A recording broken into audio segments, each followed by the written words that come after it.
Hey, what's going on, guys? It is Mystical Prime, or just call me Terran, and today I'm coming at you guys with another world-class gameplay here on the Team RzoRHxrdhat channel. It is a BO2 double hipfire only nuclear with the MP7 on the map Overflow, playing some multi-team hardpoint. So this is brought to you by RzoRHxrdhat. Please go ahead and check out his channel. His link will be down below. But for today, I have actually a really awesome topic to talk about, and that is the 10 things that technology will allow us to do 50 years from now. I found an article on Google on EliteDaily.com. You know, I like to read about science because, you know, I'll give you a bit of a background about myself, but I'm really into science. Next year when I go to university, I'm probably going to be going into medical science or some kind of job under STEM. And if you don't know what STEM is basically science, engineering, mathematics, and technology. I said the acronym out of order, but that's basically what it stands for.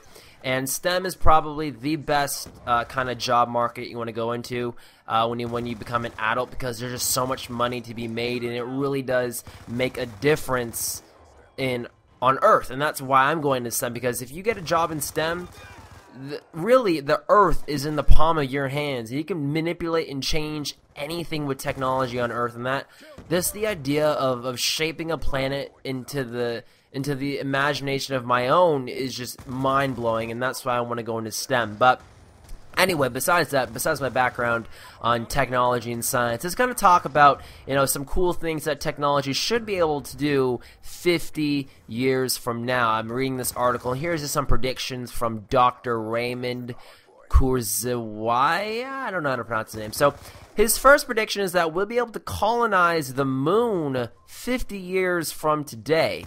And he says that it's definitely possible that with the international group of companies, governments, they will use ice and other unique resources of the moon to help us expand the sphere of human influence, to help us monitor and protect Earth. So they're basically saying that it will be possible to colonize the moon 50 years from now. And, you know, I don't know, it makes sense, but, you know, looking at us right now as a human nation, as mankind right now, there's no interest in going into outer space that much anymore. Not like back in this, not like back in the day in the 60s when there was a space race between like all the countries in the world to reach the moon. Now it's not like that. People don't really care about space, so I'm a little bit, I don't know about that one, but you know, it could be possible. Another one he's saying here is that we'll be able to reverse engineer your brain. So he's saying 50 years from now, we'll have the technology to reverse engineer your brain, which means by combining yourself with a machine and finally becoming the perfect you. So you can basically take someone's brain and make it better with, you know, whatever they have, stem cells, whatever they're going to use to do that. And that's pretty cool. You know, that I think is possible. You know, 50 years from now, guys, I can almost guarantee it. You'll take a pill and you'll know English. You'll take a pill and you will know I don't know, Russian. You know, you think I sound crazy, but it's honestly, technology is changing so fast. You will be surprised how far we get 50 years from now. And you know, obviously this one's a no-brainer here, but he says in 50 years we'll be going into quantum computing. And if you don't know what that is, it's basically a million times better way of using a computer. Quantum computing is just so much faster than regular computers today. Take a computer that would, say we give a computer, like the best computer in the world. If we give the best computer in the world a task to do that would take it, let's say, 50 years to complete, a quantum computer, you know, maybe my margins might be off, but a quantum computer would be able to do that in a matter of minutes or hours in comparison to the amount of years it would take some of the best computers in the world to do.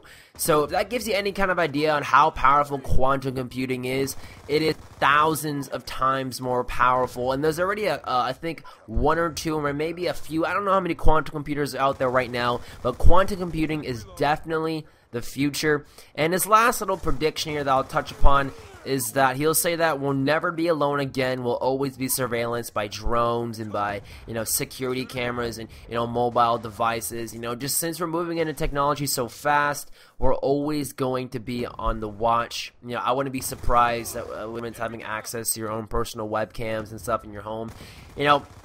I know there's a huge debate about that, with the government doing all that, but, that's kind of my commentary for today. Really interesting stuff. I might talk about science more often over on my channel as well as on Team RzoR, since, I have a pretty strong background behind it just because I love to read about this stuff.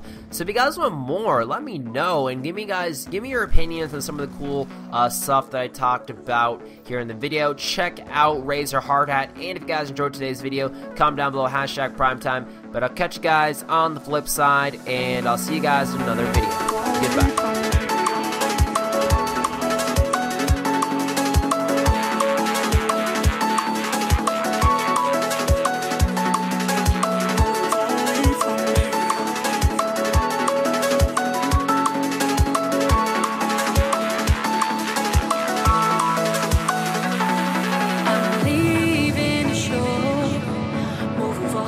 From here